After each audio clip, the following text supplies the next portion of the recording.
Hi, today's question comes from Jared.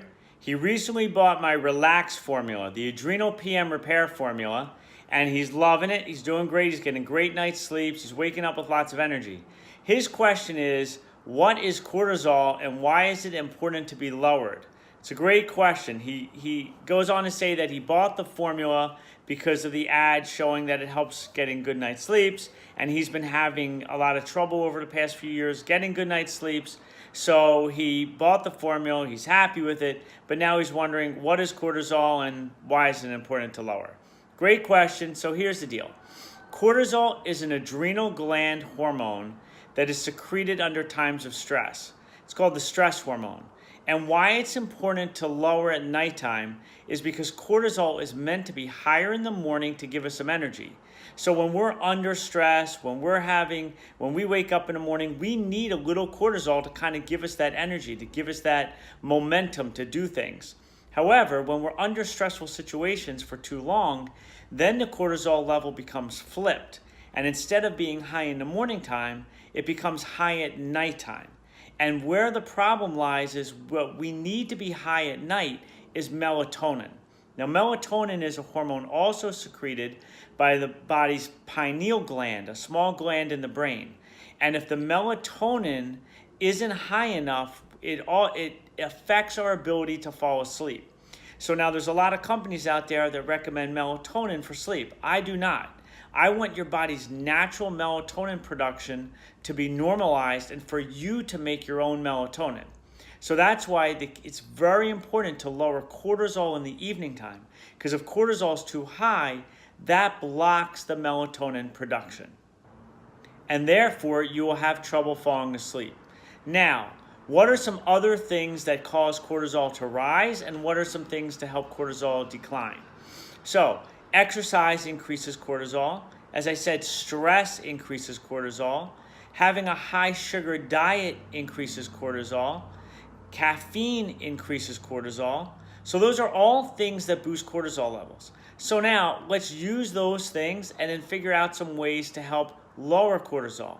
Now, besides my Relax formula, some things that I recommend to my patients and clients around the country are things that boost energy levels without using caffeine. So lion's mane is a mushroom, cordyceps, ginseng. Those are nutrients that help boost energy, but they're what are called adrenal adaptogens and mushroom extracts.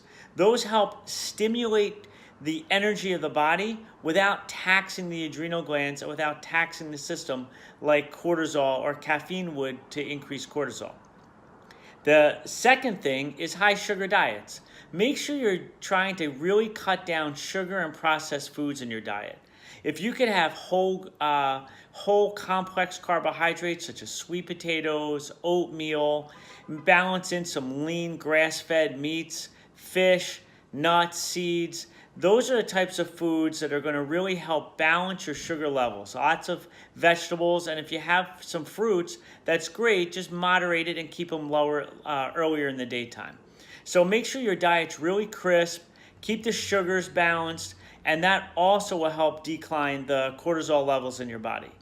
Now, the third thing is stress.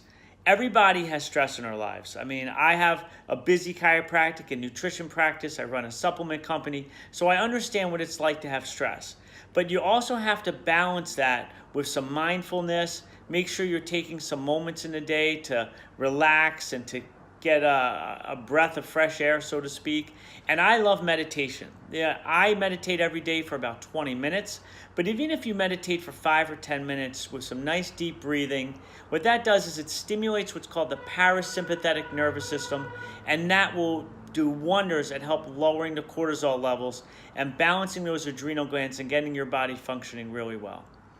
And then the fourth thing is exercise. When we exercise, although it's wonderful for us, it does increase cortisol levels.